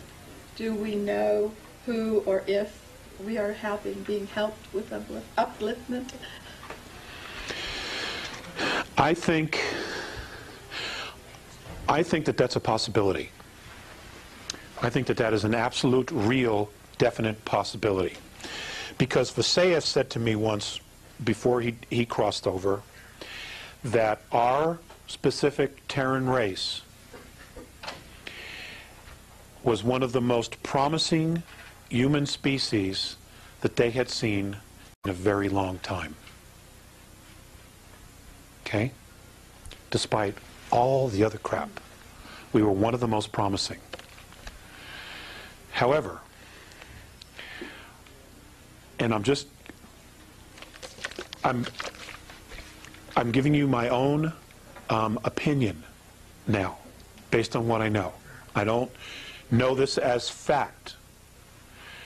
But if the Andromedan Council does what they're planning to do next year and try to remove all regressive presences, extraterrestrial presences, off the planet and the moon, if they do in fact do that, Mornay has said that they are planning to just sit up in space, we will all see them, and watch us for anywhere from 2 to 4 years in our time. And what they want to do is they want to see how we are going to react with each other when we're not being manipulated. Will we in fact come together? Okay? Now the point that I made this morning was there was a period of 300 years where there was absolutely no extraterrestrial intervention. And what happened? We dusted off the monarchies of Europe and we created the United States of America. The United States of America, ladies and gentlemen, was never supposed to happen. It was an accident. It was never supposed to happen. Okay? The royal families of Europe, who were connected to the extraterrestrial lineages, were never supposed to lose control. Never. And once America opened up Pandora's box, a lot of people followed. You know, because we had all been sick of the tyranny, you know, and we still are. Go ahead. Well, to follow up kind of on that, anything you might be willing to say about shape-shifting, royalty, draconians, that sort of thing? I had this conversation earlier as well with a member of our audience. Shapeshifters. Does technology exist where someone can create a holograph around themselves? Yes, the technology does exist. Is that technology presently being used on Earth? The answer to that is no. Okay, now, can a regressive entity take over a human body? The answer to that is absolutely yes. And the process is actually very simple. They abduct someone, they bring him to death very slowly, and the moment his last breath, his essence, leaves the body, they replace it with another. Several moments later, that person, that body will rise off the table. It'll be the same physical body, but inside it has a completely different agenda, because now it's a different soul. That technology does exist. Would you call that a weapon? Yes, I would. Would they have the memory of the original body? Yes, they do. But my understanding is that there's anywhere from 3 to 7 months where there is a transition period. And generally when it happens to a major figure, they will be out of the limelight or be very rarely seen. Okay, when that happens, because they're still adjusting. Now let's talk about that some more. The word is, well, or what some people have said is, well, I saw them turn into a reptilian. I actually saw the reptilian. Now, that's probably very true. Now, that doesn't mean that they're actually a reptilian and they're just, you know, using technology to look like a human being. It's a human body. But you got to remember something. Reptilians are not used to the extremes of emotions. They don't have emotions like we do. Okay, in fact, many of the human races out there don't have the extreme of emotions that we do. So what happens is that if there's a situation where the body gets excited, because it's a human body, that's what it does. It's this huge antenna. When it gets excited, the reptilian soul inside doesn't know how to act. Okay? So he probably either gets frightened or he gets alarmed. And when he does that, because they're extremely powerful souls, okay, you see a projection of themselves. You see the projection of themselves in their auric field. You will see it, okay, because they're not used to the emotions.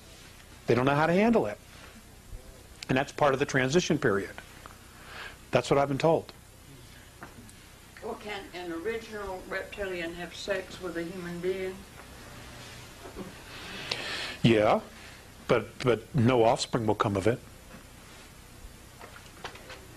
You know, if there's offspring, it's because there was a genetic manipulation. Why would they do it then? Just I actually don't know that it actually has been done, but it can. They do have a phallic. It's a mating quality. I'm sure that comes into play. well, I mean, I've run into that with some people. Some Could be. Maybe they just want to, maybe they're trying to experience, maybe they've been watching humans do it. They see the heightened emotion and passion and the rush that we get at that moment, and maybe they're trying to experience it themselves. Well, they say they are attracted to, you know, orgies and... Well, because of the emotion, right. Different races on Earth. Why? Are they different combinations of this 22 or what? Yes, they are. Yes, they are. Do you know what ones or what? I know some of them. I know some of them. But I'm not prepared to talk about that tonight. But we will do it really, really soon. I promise within probably 4 weeks it'll be up on the website. Okay? So that, you know, I'm extremely motivated to create a scorecard. Okay? So that everybody knows who everybody is. Especially if this thing is coming down. We need to know. Or at least the information needs to be available. Those who want to know will find it. Alex, you don't have to answer this if you don't want to, but are the Caucasians all from one strain, or are we a mixture? We're a mixture as well. We all are. We're all a Heinz 57 with a moderate to good temperament when we're left alone and not provoked.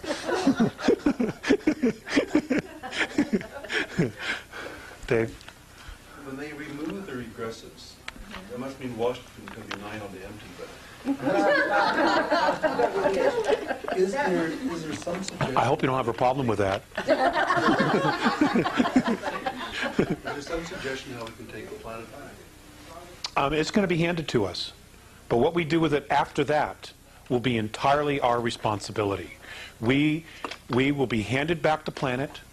I know for a fact that discussions of a download of all of humanity has and is being talked about, where everybody is given exactly the same data of who we are, where we're from, who these beings were, and how we've been manipulated. They're going to basically say, okay, here's the truth. And I don't know how many people are going to be able to handle it. If that happens, they've talked about it. I know that there will be some contact of some sort after the extraction occurs. Then they're going to withdraw, and they're going to watch us. Now, if we will be totally self-responsible for this, depending upon what it is that we do with each other and with our own ecosphere, biosphere. If we're not responsible, they're not going to help us. That was the galactic debate, wasn't it? Yes, it's exactly the galactic debate. And that's the compromise they came to. You paid attention. I like that, David. I like that. That's exactly right. They don't honor themselves. They don't honor each other. They don't honor their home. What is their value? It's exactly what was presented. And the defense was, we've never known ourselves. That's right. They've been manipulated from the get-go. What if it's a few people that take the responsibility, but not the majority? Well, that's why I'm kind of hoping that they're going to do the download, because everybody will know, and all of us will be starting on page 1. You know, everybody. It would be a huge help. Did you say this would happen next year? The date that they gave me was August 12th, 2003. Now, the reason they've given me that date and that specific day, and I didn't know about this till a couple of years ago, why that date, was, remember the Philadelphia experiment? When they sent the Eldridge through time and they ripped a hole in time? Well, they created a portal that was never supposed to be there. Some of the regressive races that are here and that have been in other places in the galaxy were sucked in through that time hole, and they're literally out of their own time. And the idea is to round them up and literally say, okay, we are either going to take care of you here and now, or you're going to be allowed to go back through that hole. Because it opens on that day. So that's 60 years, is it 60 years? Is that what that is? I believe it's 60-something years. Was it on August the 12th? Oh, yeah, August the 12th. So it's 102 days. Yep. What will we experience? So when that hole opens, they're going to have the opportunity to go back to their time to where they belong. Okay? And the hope is that they'll do it, and the thought is that they actually will do it. Once that hole closes, there are apparently galactic races that have been recruited from outside our galaxy who know how to fix it. And they're already here, apparently. And as soon as that hole closes, they're going to seal it forever so that it never happens again. It doesn't open again. Because it didn't cause problems just for us. It caused problems for everybody. Everybody. Because it created a bridge between two different times. So what will we experience on that day? That's a great question. That's a really, really great question. And Marilyn, I have absolutely no idea. I have absolutely no idea. All I can tell you is that unless I hear otherwise, I will be taking that day off of work. If it's been postponed, I'll go to work. If I haven't heard any change in the schedule, I will be not going to work that day. It's a sick day. Apparently. Now, is there any correlation between this event and the approaching of Planet X? That's a great question, too. Planet X. 2 years ago, and I'm on the record as putting this on the website, the Nibiruan, a portion of the Nibiruan family, the Enki line, approached the Andromedan Council and asked for permission to enter our solar system to retrieve mining equipment, okay, and other materials that they had left behind when they left here. There was a considerable amount of debate. The Andromedan civilization itself was staunchly against it because the Nibiruans are not known for keeping their word. Okay? However, the Andromedan Council itself ruled, okay, we will allow them in. And they are in fact coming. Now, what is coming is not a planet. It is in fact an intelligently guided planetary-sized craft. Okay? It can maneuver, it can change direction, it can come and go anywhere it wants. All right? It is not in an orbit, like we've been taught. Okay? It is not. So if it's a That spaceship, it is a spaceship. Not hurt. It's just a very big one. it's not gonna. Well, it can hurt us. You know, if it comes too close to too close to us, its field will in fact cause a lot of problems here. Is it But as at the big same as- time, what? Is it as big as they say, 4 times as big as? Oh yeah, sure, sure. Oh yeah, there are motherships. The Andromedans have told me of races that have mothercraft from the Andromedan galaxy that are twice the size of Jupiter, that house over 1 billion beings on it. That's amazing. I can't imagine being stuck with the same people. Well, let me just finish with the Nibiru thing, okay? So they're coming. What's going to happen? I have no idea. I can honestly tell you this, though. The Andromedans expect them to not keep their word, to just do, to just pick up their mining materials, okay?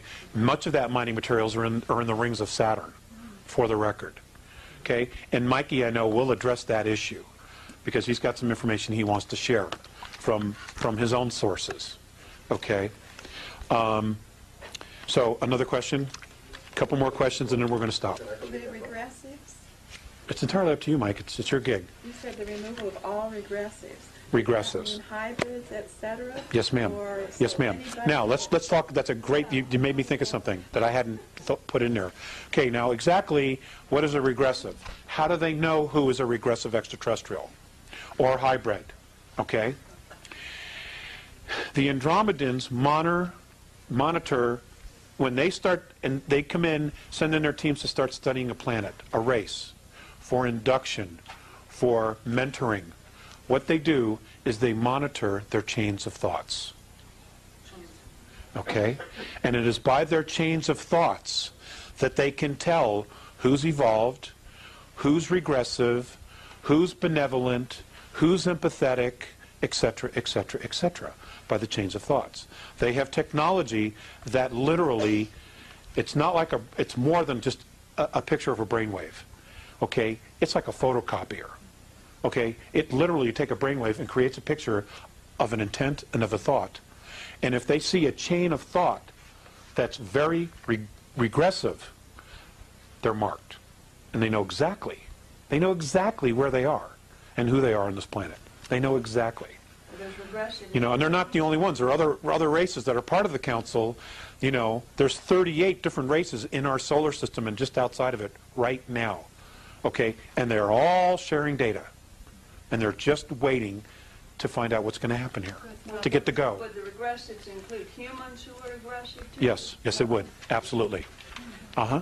So it's not anything to do with your percentage reptilian or anything else. It's a lot of other things. Like It's a lot of other things. Like a Hitler would be But considered a regressive. He would be considered aggressive, but is he a walk-in? If he's not a walk-in, he stays. We'll have to deal with him. If he's a walk-in, he's out of here. Okay, because he's not the soul. He is not the birth soul. Okay? Okay, are we all clear on that? What's that? Many of them are walk-ins. You know? Many of them are walk-ins. Yeah. There is one family, and I've been told not to say because it would get me in a lot of trouble, but I'm going to tell you the circumstances. There is one family where the children are birthed of a line, okay, and when the child reaches 3 years of age, the exchange takes place. Yes. Now, this same family, okay, is basically used as a carrier. They're not the actual genetic lineage, but they have been propped up to be the genetic lineage. Wouldn't start with a bee, would it? Do you follow what I'm saying? Okay. Wow. So they're not the actual lineage, but they've been assumed to be? They've been propped up to be the actual lineage because that's the lineage that this particular race has chosen to walk into. Been used for breeding purposes. Breeding purposes. Thank you. I just didn't want to come right out and say that. It gives me the creeps. Some of the Illuminati will be removed, some will not be removed. The walk-ins will be removed. The actual alien genetics beings will be removed. If they are in fact true Terrans and they're just sons of bitches, we're stuck with them, okay? Because that's our race. The fact that they have a mental psychosis is not a problem that the extraterrestrials, that the Andromedan Council wants to deal with.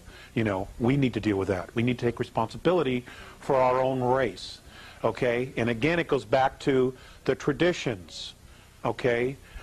The actions of an individual are a reflection on the clan and the species, okay?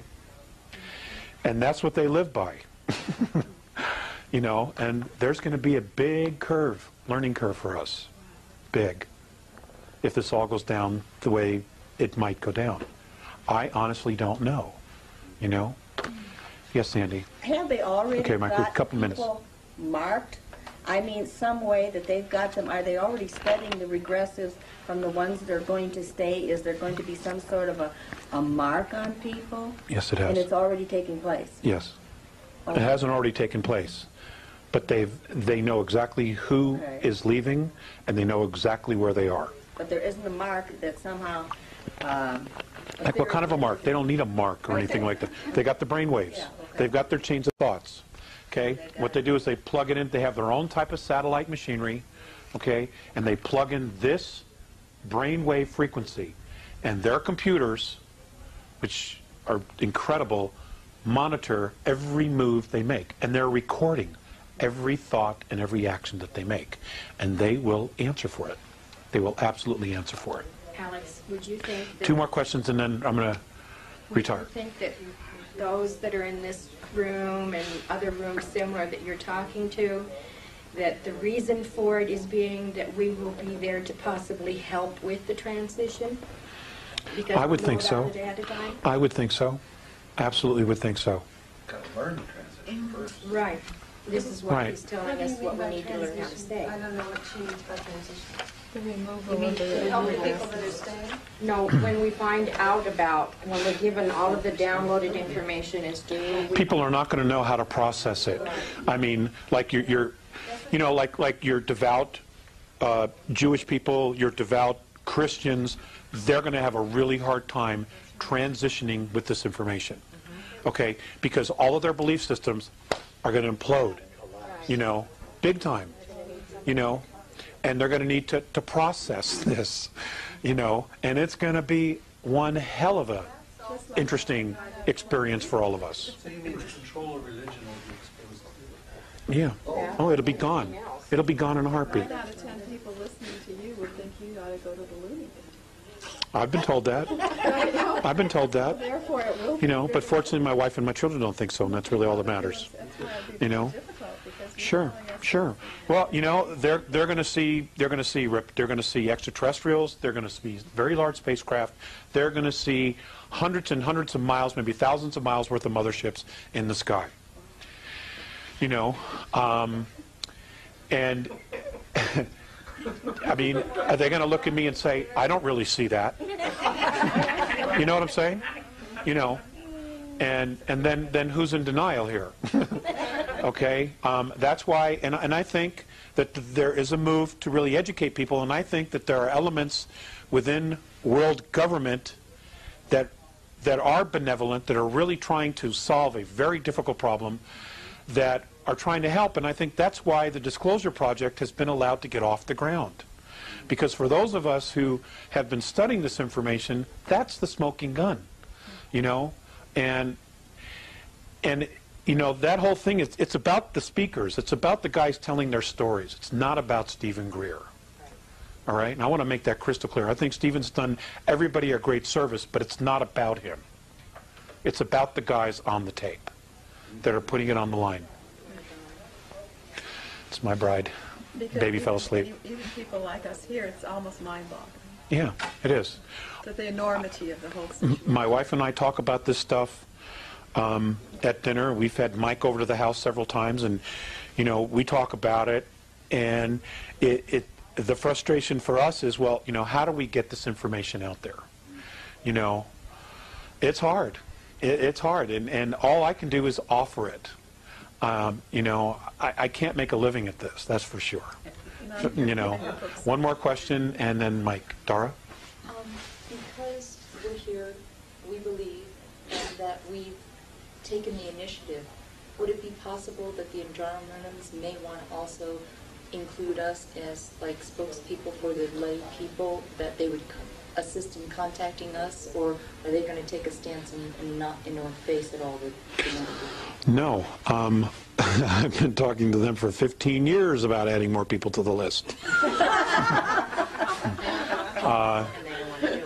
No, that... All of us here in the room would be open to that. Right. My understanding is that many people in the next several years are going to be contacted.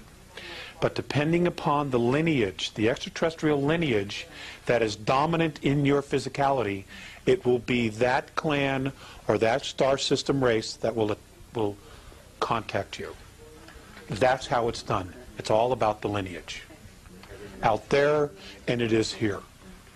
It really is. Okay? Ladies and gentlemen, this has been such a pleasure for me, you know, to get a lot of this off my chest and my head, and maybe the hair will grow back now. I just want to say thank you. You're in for a real treat as well, because Mr. Mike Russ has a lot of information. He's extremely enthusiastic. And have your Kleenex and tomatoes ready.